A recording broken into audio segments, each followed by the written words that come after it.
नमस्कार, मैं सार्थक विमर्श में फिर आपका स्वागत करता हूं। जैसा कि आपको विदित है, मैं इस चैनल के माध्यम से और इस मंच के माध्यम से हमेशा किसी न किसी ज्वलंत समसामयिकी मुद्दे पर आपके साथ चर्चा करता हूं, जो समस्त तैयारी करने वाले छात्रों के लिए बहुत ही उपयोगी है। तो आज मैं जिस मुद्दे पर आपके साथ चर्चा करने जा रहा हूं, वह अभी हमारे देश का जो सबसे ज्वलंत मुद्दा है, किसान आंदोलन, उस पर हम चर्चा करने वाले हैं। इस पूरे चर्चा के दौरान हम लोकतंत्र के सही संचालन में आंदोलनों की भूमिका के साथ-साथ किसान आंदोलन के डिमांड के साथ-साथ एमएसपी और एमएसपी को वर्सेस एमआरपी का जो विवाद है, और इसके साथ-साथ आगे बढ़ते हुए सरकार क्यों इस मामले पर आनाकानी कर रही है और किसान क्यों सड़कों पर है, इन समस्त मुद्दों पर आपके साथ चर्चा करेंगे। हमारे साथ चर्चा करने के लिए मौजूद हैं सार्थक संवाद संस्थान के डायरेक्टर कुमार सर्वेश्वर। तो सर, मैं आपका इस विमर्श में स्वागत करता हूं। बहुत-बहुत धन्यवाद।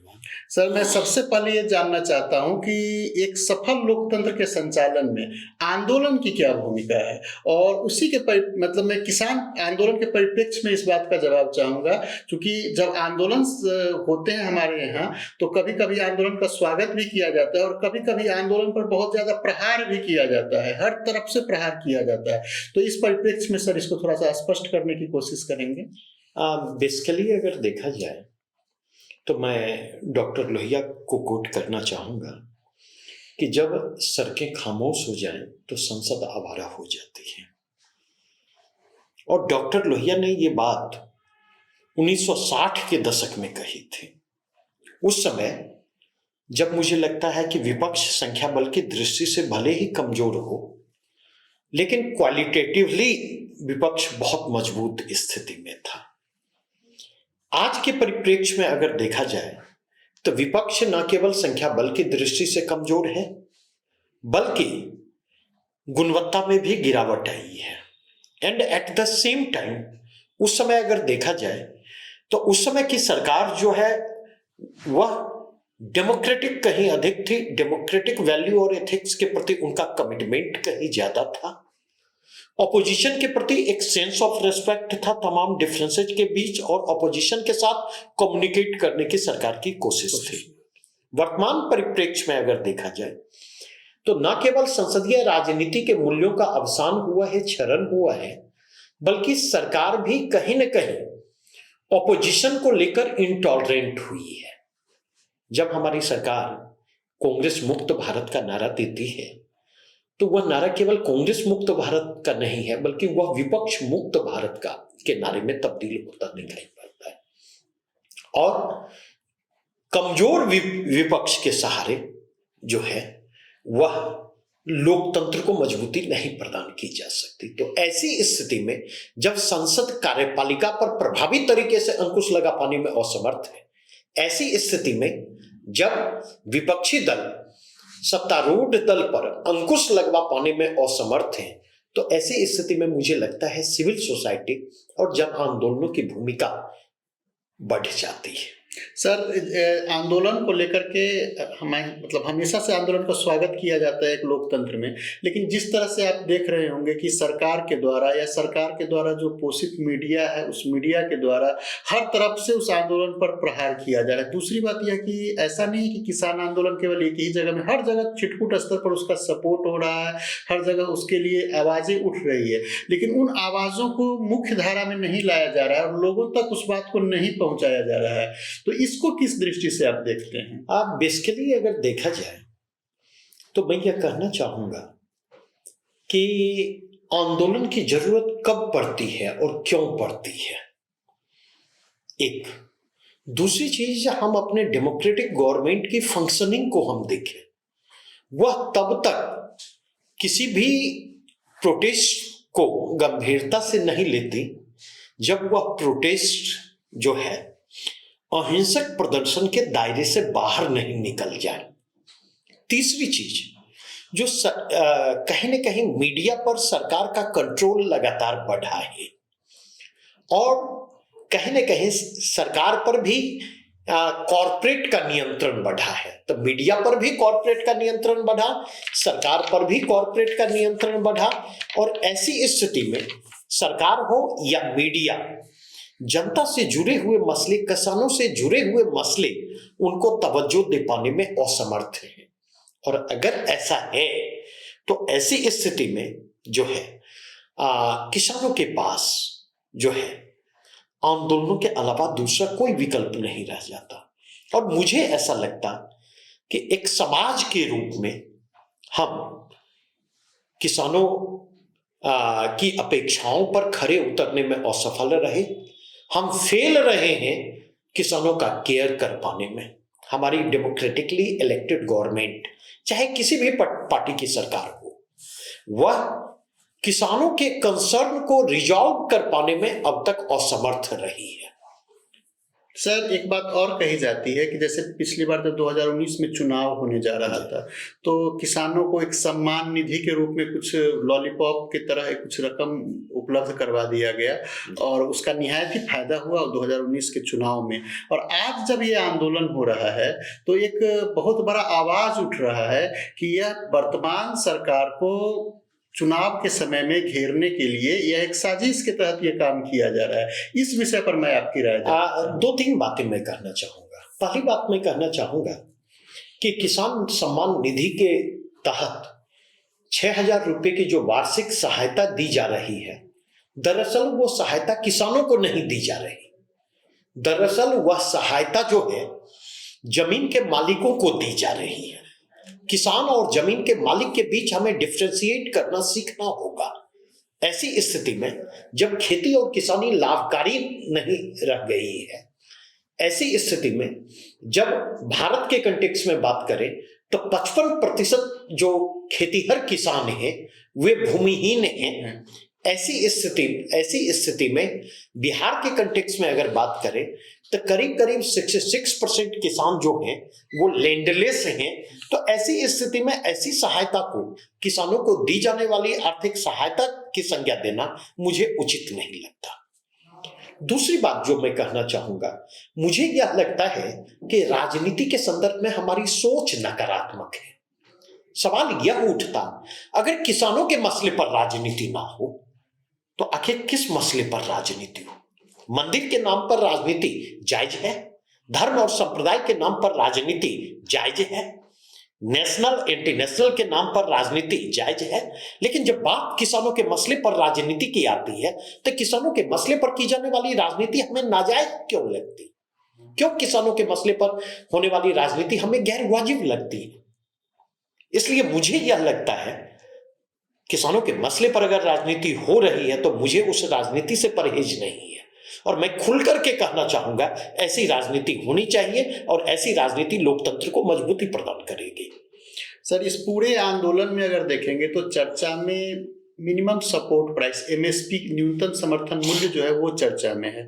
और दूसरी चीज है किसानों के ऋण माफी को लेकर के, ये दो महत्वपूर्ण मुद्दे हैं इस आंदोलन पर। तीसरा अगर देखेंगे तो डब्ल्यूटीओ के लिए सरकार पर, डब्ल्यूटीओ से अलग होने के लिए सरकार पर दबाव डालना। तो इस तीन मुद्दे को हम समझते हैं कि किसान आंदोलन का एक महत्वपूर्ण मुद्दा है। तो हम सबसे पहले सर आपसे एमएसपी के विषय में जानना चाहेंगे कि एमएसपी के विषय में एमएसपी क्या है और इसकी जरूरत क्यों है, इसको थोड़ा सा स्पष्ट करें। बेसिकली अगर देखा जाए तो एमएसपी का मतलब है न्यूनतम समर्थन मूल्य।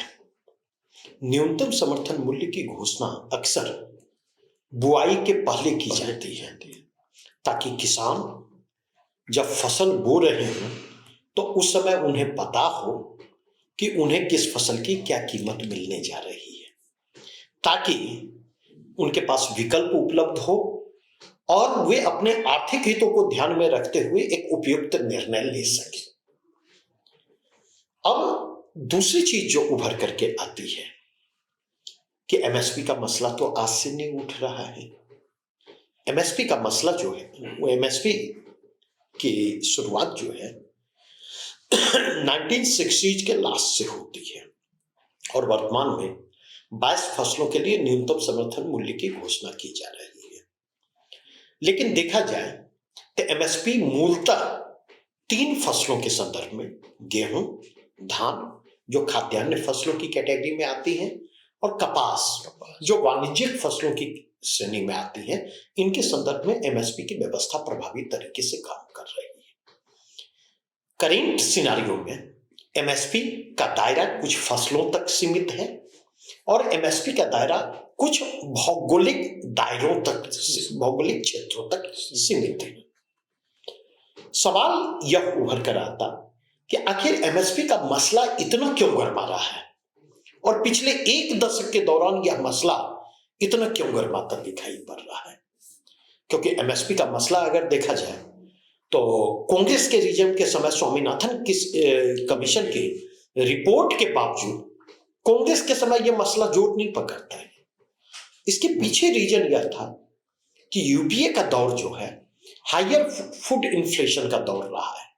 वैश्विक स्तर पर आप देखें तो खाद्यान्न उत्पादों में उच्च मुद्रास्फीति की स्थिति देखने को मिलती है, जिसके कारण अगर देखा जाए तो आप पाएंगे कि एमएसपी की दर में जो है वार्षिक वृद्धि भी तीव्र गति से होती है and at the same time अगर हम देखने की कोशिश करें तो बाजार कीमतें एमएसपी की दरों से कंपैरेटिवली ज्यादा होती है।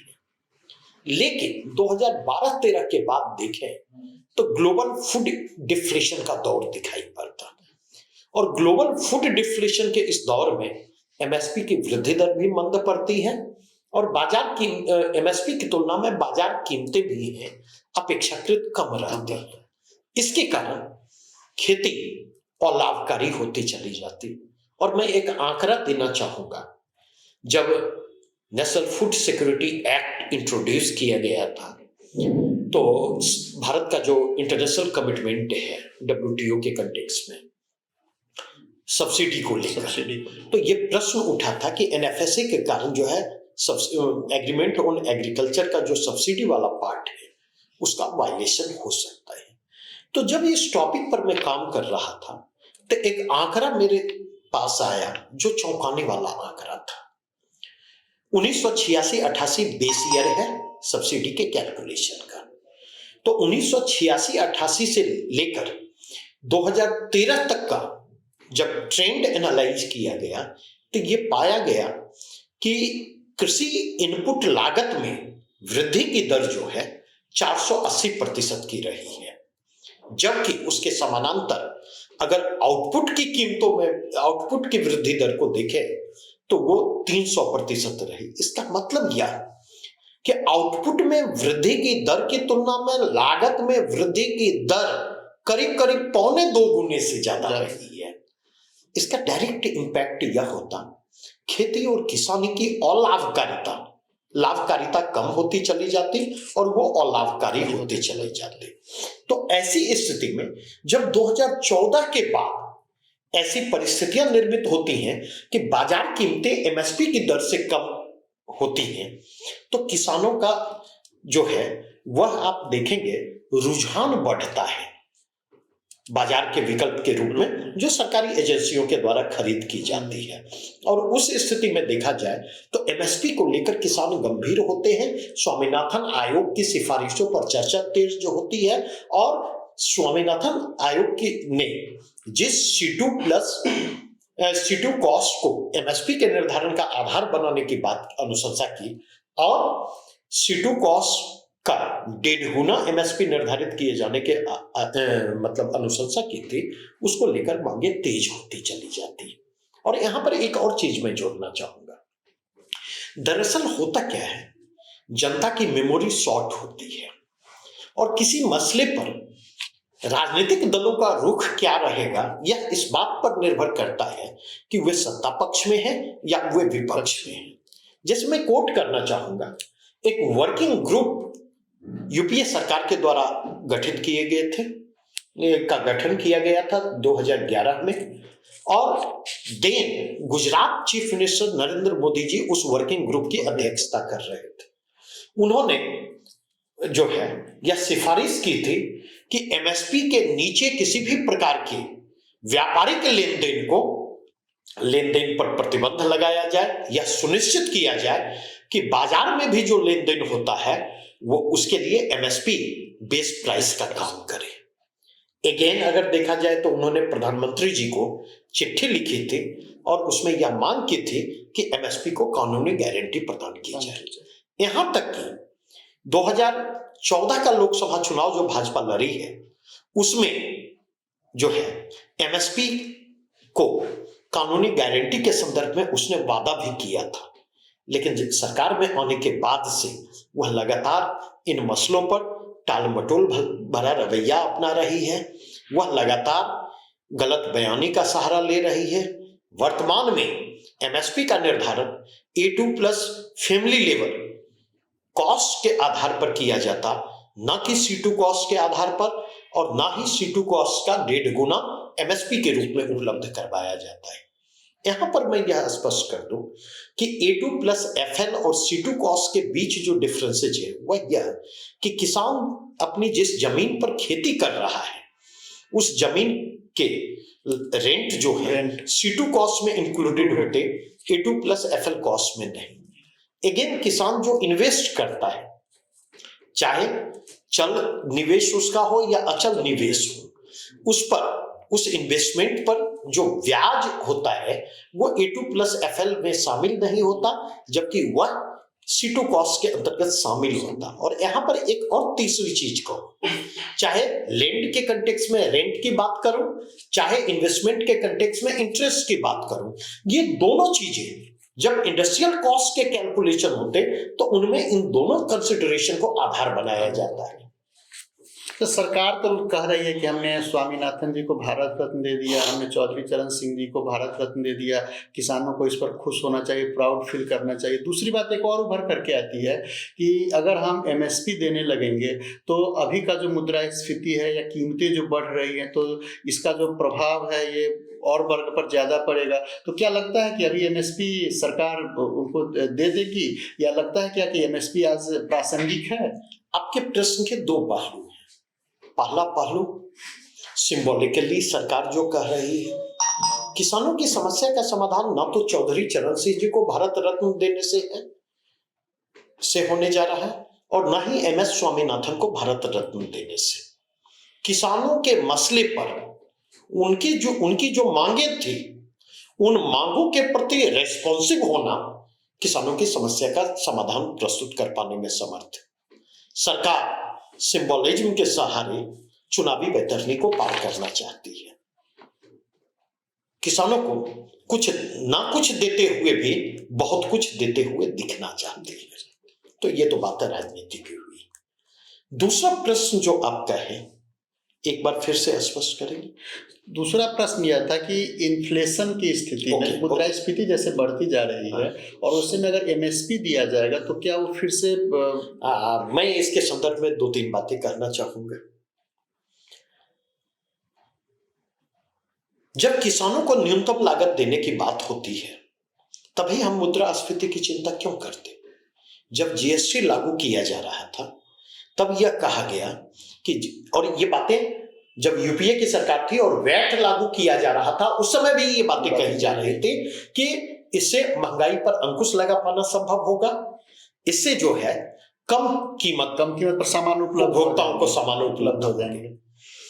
और इनिशियली सरकार ने जो है ऐसा शो भी किया कि ऐसा होने जा रहा है। लेकिन अगर आप देखें जीएसटी 1 जुलाई 2017 से लागू की गई और पुराने जो मैन्युफैक्चर्ड प्रोडक्ट थे जब तक वे रहे तब तक ग्राहकों को फायदा मिलता दिखा। नए मैन्युफैक्चर्ड प्रोडक्ट जब आए तो एमआरपी बढ़ा दिया गया और वो चीजें बढ़ती चली जाती। एक चीज। दूसरी चीज, एक और चीज गौर कीजिए, हम और आप सारे लोग बाजार में जाते हैं सामान खरीदने, इलेक्ट्रॉनिक आइटम खरीदे या अदर कोई आइटम खरीदे, आप गौर करें, आप डिमांड करें कि मुझे बिल चाहिए तो वो कहेगा जीएसटी आपको अलग से देना पड़ेगा। अगर जीएसटी बिल नहीं चाहिए तब आपको सस्ते में सामान उपलब्ध। मतलब ये पैटर्न आपको लार्जर स्केल पर आपको दिखाई पड़ेगा, वो व्यवहारिक है। ठीक है। तो अब यहां पर मैं कहना चाहता कि अगर मैन्युफैक्चरर को हम एमआरपी दे रहे हैं और मैन्युफैक्चरर को हम इस बात की छूट दे रहे हैं कि वे अपने उत्पादों की कीमतों का निर्धारण करें, तो यह अधिकार किसानों को क्यों न मिले? सही बात नहीं, किसान असंगठित हैं, इससे इनकार नहीं किया जा सकता। किसान अलाभकारी खेती कर रहे हैं, इससे इनकार नहीं किया जा सकता। और निकट भविष्य में खेती और किसानी की लाभकारिता और अधिक बढ़ने जा रही है, इससे भी इनकार नहीं किया जा सकता। ऐसी स्थिति में क्या सरकार की यह जिम्मेवारी नहीं बनती है कि सरकार किसानों के पक्ष में खड़ी हो? क्या सरकार का दायित्व केवल कॉर्पोरेट्स के पक्ष में खड़ा करना है, उनको टैक्स कंसेशंस उपलब्ध करवाना है, उनको इंसेंटिव उपलब्ध करवाना है, उनके लोन को राइट ऑफ करना है? क्या किसानों के प्रति सरकार की कोई जिम्मेवारी नहीं बनती? सर, एक बात और कही जाती है कि इसी सरकार ने वादा किया था किसानों से कि वो 2022 तक किसानों के आय को दोगुना कर देगी। इस दिशा में भी अभी तक कुछ भी नहीं हुआ है। पिछला किसान आंदोलन हुआ था, उस समय भी ये वादा किया गया था कि इसके लिए कमेटी बनाई जाएगी और वो एमएसपी उपलब्ध करवाएगी। ये भी नहीं हुआ। जब किसान आंदोलन कर रहे हैं, अभी जब किसान आंदोलनरत हैं, तो अब इसका विरोध किया जाए तो सरकार के समक्ष ऐसी क्या समस्या है जो एमएसपी नहीं देना चाहती है? देखिए, बेसिकली अगर देखा जाए, जब अगर वादों की कंटेक्स्ट में बात की जाए, तो जब फार्म रिफॉर्म एक्ट को वापस लिया जा रहा था तो सरकार ने एमएसपी के संदर्भ में, एमएसपी की गारंटी के संदर्भ में किसानों को आश्वासन दिया था और इसके लिए एक कमेटी फॉर्म की गई थी। उस कमेटी की 37 बैठकें हो चुकी हैं, लेकिन ढाक के 3 पार, कोई निष्कर्ष नहीं। वह सरकार किसी निष्कर्ष पर नहीं पहुंच पा रही। सवाल यह उठता, चुनाव करीब है, किसानों के पास एक मौका है, वो दबाव निर्मित करें, प्रेशर ग्रुप के रूप में काम करें और जहां तक सरकार से छूटें हासिल की जा सकते उन छूटों को हासिल करें। एक तो यह कंटेक्स्ट। दूसरा कंटेक्स्ट जो उभर करके आता, एक पैटर्न आप देखेंगे, ठीक है, सरकार वादे जो करती है उसमें वेगनेस आपको दिखेगा, एम्बिग्यूटी दिखेगी। हम इंडियन इकोनॉमी को 5 ट्रिलियन इकोनॉमी बनाएंगे, ठीक है, सरकार ने वादा किया। हम 2016 में वादा करती है कि हम 2022 तक किसानों की आय को दोगुना कर देंगे। क्या 2022 छोड़ो, हम 2024 में आज बात कर रहे हैं, क्या इस मसले पर कभी विचार हुआ? क्या सरकार ने यह स्पष्ट किया कि किसानों की वह कौन सी आय है जिसको डबल किया जाएगा? और क्या जैसे डेडलाइन क्रॉस करता है, इस प्रश्न पर विचार हुआ, क्या वाकई किसानों की आय दोगुनी हुई है? अगर नहीं तो अभी कितनी है, कितने % का इंक्रीज है? अगर दोगुनी से ज्यादा वृद्धि हुई है तब कितने % का इंक्रीज है? तो आप गौर करेंगे, एक पैटर्न आप देखेंगे। पैटर्न यह होता कि अक्सर जो नेक्स्ट इलेक्शन होता है, जनरल इलेक्शन, उसके 2 साल के बाद का एक टारगेट फिक्स किया जाता है जी। और तब तक आते आते फिर अगले 5 साल के लिए एक नया टारगेट, जैसे आजकल 2047 तक भारत को विकसित भारत बनाने का अमृतकाल में। तो 5 ट्रिलियन इकोनॉमी का क्या हुआ? डबलिंग द फार्मर इनकम का क्या हुआ? नेशनल राष्ट्रीय फसल बीमा योजना जो जोर शोर से लागू की गई थी और अगले 5 वर्षों में 100% कवरेज का दायरा था।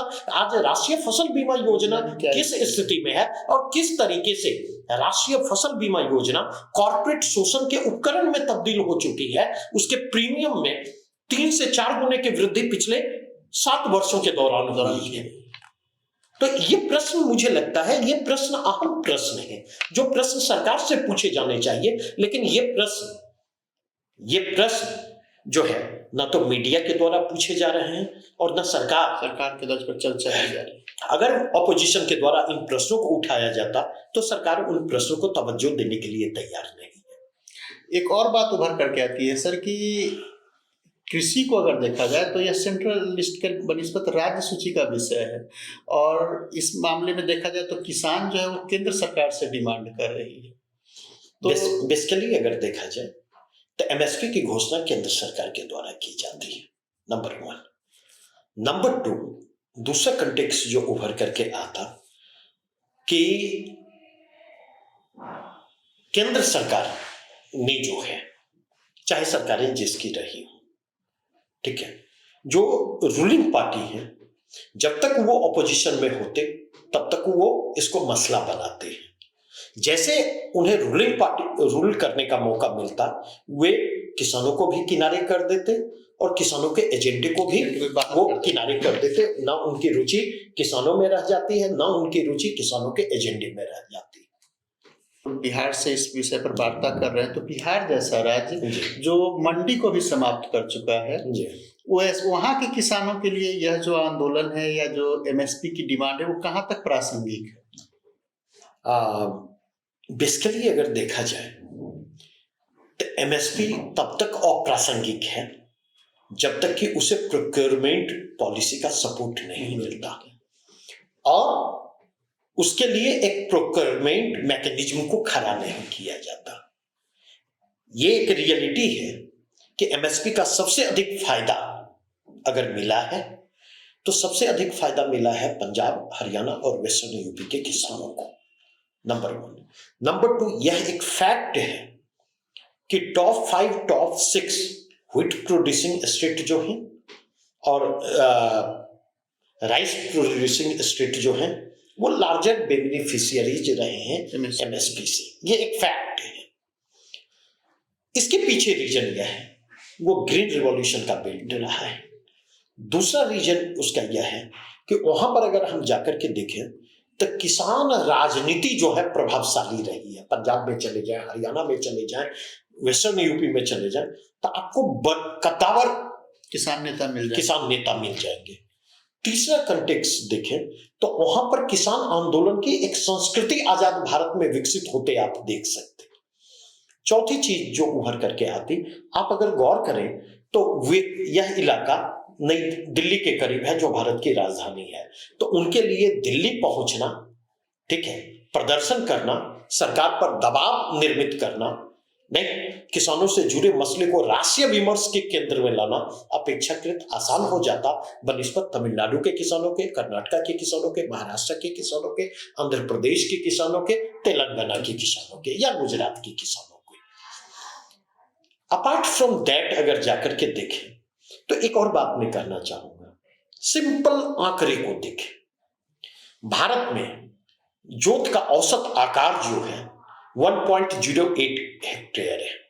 बिहार में अगर जोत के औसत आकार को देखें तो 0.39 हेक्टेयर है।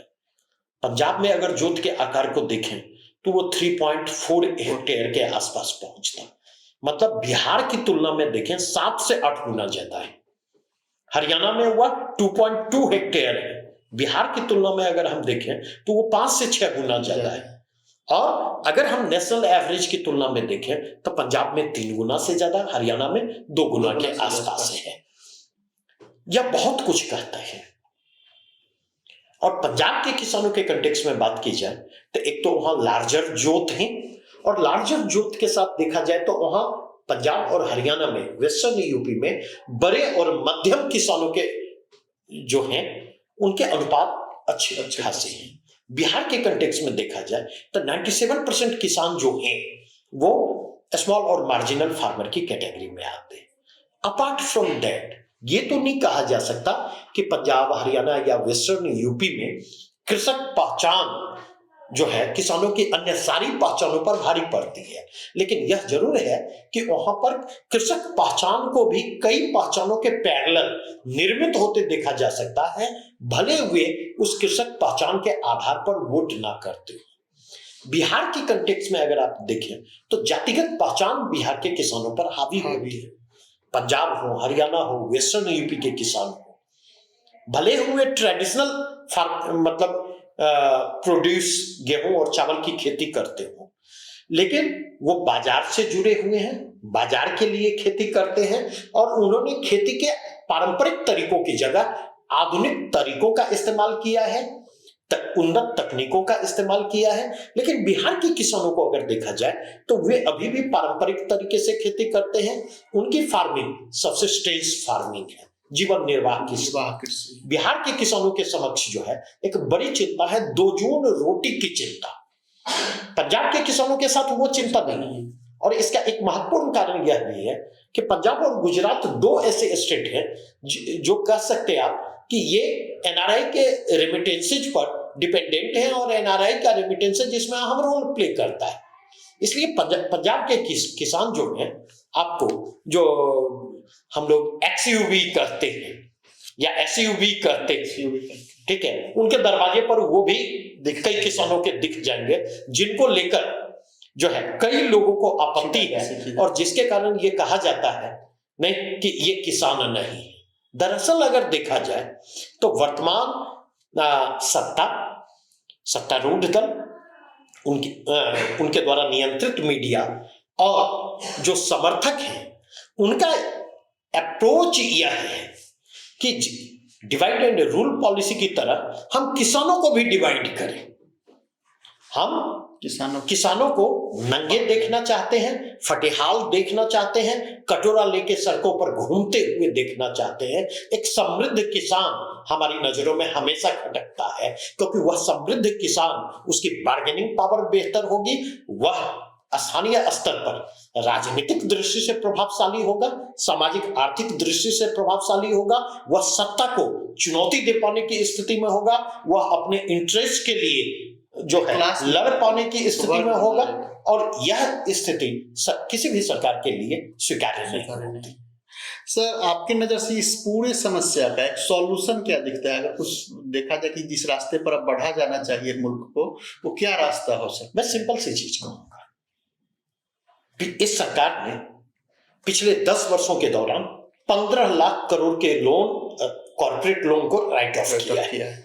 अगर 15 लाख करोड़ के कॉर्पोरेट लोन को राइट ऑफ किया जाता है, जो भले ही ऋण माफी ना हो, लेकिन उसका इंपैक्ट नियर अबाउट ऋण माफी ही होती, क्योंकि वहां पर राइट ऑफ किए गए लोन पर रिकवरी रेट मेयर 15% के आसपास होता है। तो सवाल यह उठता है कि किसानों के ऋण क्यों नहीं माफ किए जा सकते? यह पहला प्रश्न मेरा है। दूसरा प्रश्न है, जब हम उद्योग जगत को अपने उत्पादों की कीमतों को के निर्धारण की छूट देते हैं, तो किसानों को क्यों ना उनके उत्पादों के कीमत के निर्धारण की छूट दी जाए? तीसरा प्रश्न है, जब आप महंगाई की बात करते हैं, तो महंगाई की बात केवल कृषि उत्पादों के संदर्भ में ही क्यों होती है? आप देखें, पिछले 10 वर्षों के दौरान मैं बात करूंगा कि एजुकेशन का कॉस्ट, हेल्थ का कॉस्ट कितना बढ़ता चला गया। क्या वह महंगाई को नहीं प्रभावित करता? क्या उसका असर कॉस्ट ऑफ लिविंग पर नहीं होता? और फसल की कीमतें अगर बढ़ जाती हैं, अगर गेहूं की कीमतें 3 रुपए गेहूं महंगी हो गई या 5 रुपए महंगी हो गई, तो वो महंगाई हमें अखरती। लेकिन डोमिनो का जो पिज्जा अब तक 375 रुपए में मिलता था, वो पिज्जा आज 500 में मिल रहा है, तो वहां पर महंगाई की बात हमें नहीं अखरती। दवा की कीमतें जीएसटी के लागू होने के बाद करीब करीब 1.5 गुनी से 2 गुनी हो चुकी है, वहां पर हम महंगाई की बात क्यों नहीं करते? तो मुझे यह लगता है कि एमएसपी को कानूनी गारंटी की दिशा में पहल करनी चाहिए।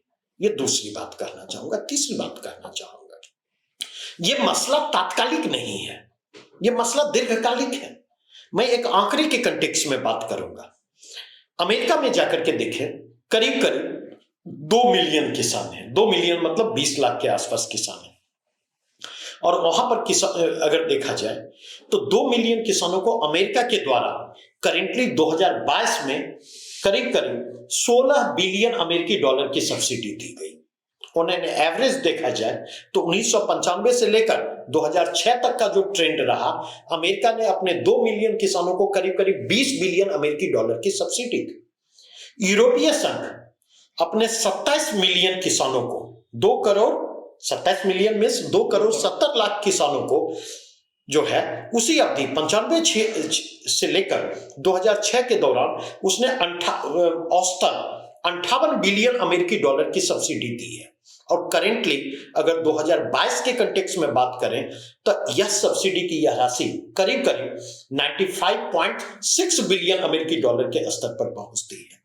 लेकिन भारत के कंटेक्स्ट में जाकर के देखें तो 120 मिलियन किसान हैं, 12 करोड़ किसान हैं, और हम 12 करोड़ किसानों को 56 बिलियन अमेरिकी डॉलर की सब्सिडी दे रहे हैं। क्योंकि अगर खेती और किसानी को बचाना है, अगर खेती और किसानी को कॉर्पोरेट के हवाले करना है, तब तो कोई बात नहीं, सरकार जो निर्णय ले रही है उसे वो निर्णय लेना चाहिए। अगर खेती और किसानी को बचाना है तो कॉर्पोरेट के लिए स्पेस क्रिएट तो करना ही होगा, लेकिन एट द सेम टाइम सरकार को मजबूती से किसानों के पक्ष में खड़ा होना होगा। इसके अलावा मुझे नहीं लगता कि कोई तीसरा विकल्प है। और एक बात और, मैं कहना चाहूंगा, ये किसान देश के शत्रु नहीं है। जिस तरह शत्रुओं के साथ व्यवहार किया जाता, उस तरह का व्यवहार किसानों के साथ ना किया जाए। और समस्या केवल किसानों तक नहीं है, इस सरकार के खिलाफ जो भी समूह सड़कों पर आता, वो आतंकवादी होता है, वो एंटी नेशनल होता है, वो अर्बन नक्सल होता है, वो देशद्रोही होता है, नहीं। और अगर देखा जाए तो अटैक उस पर किया जाता, उसके कंसर्न को समझने की बजाय। इसका मतलब यह है कि सरकार कहीं ना कहीं जो है राइट टू प्रोटेस्ट को क्रश करने के लिए तैयार है, डेमोक्रेसी को क्रश करने के लिए तैयार है, जबकि और कन्फ्रंटेशन की पॉलिटिक्स की ओर बढ़ रही है। जो कन्फ्रंटेशन की पॉलिटिक्स देश को टकराव और संघर्ष की ओर ले जाएगी, इससे ज्यादा बेहतर विकल्प है कि सेंसिटिवली, चाहे जिस समूह के द्वारा प्रोटेस्ट किया जा रहा हो, जो मांगे उनके द्वारा जो मांगे की जा रही हो, मुझे लगता है इस सरकार को संवेदनशील तरीके से उन मांगों पर विचार करना चाहिए और उस ग्रुप को इंगेज करने की कोशिश करनी चाहिए। सारी मांगे नहीं मानी जा सकती, लेकिन कम से कम उनके जो डिमांड है 3 कैटेगरी में हम कैटेगराइज करें। एक, जिसको आसानी से माना जा सकता है, दूसरा जिनको मानने में परेशानी आ सकती है, और तीसरा जिसको मानना संभव नहीं है। तो अगर हम कुछ मांगों को मानते हैं, अगर हम कुछ मांगों के कंटेक्स्ट में इंगेज करते हुए बीच का रास्ता निकालने की कोशिश करते और कुछ मांगों को मानने में हम असमर्थता प्रदर्शित करते, तो मुझे क्या लगता है एक बीच का रास्ता निकाला जा सकता है। तो धन्यवाद सर, आपने अपने अमूल्य विचारों को हमारे साथ साझा किया। और जो भी व्यक्ति इस सार्थक विमर्श को देख रहे हैं, निहायत ही उन्हें इस बातचीत से, इस विमर्श से फायदा मिला होगा। हम आप सबसे फिर से आग्रह करते हैं कि आप एक बार हमारे चैनल को सब्सक्राइब करें, आप बेल आइकन को इसमें दबाएं, ताकि आप तक कोई भी सूचना इस तरह की हो तो आप तक पहुंचे। और अपना अमूल्य सुझाव, जो कुछ भी इस बातचीत को लेकर के आपका अपना अमूल्य सुझाव होगा, वो कमेंट बॉक्स में जरूर से जरूर डालें। तो मैं आप सभी को धन्यवाद देता हूं। Thank you. बहुत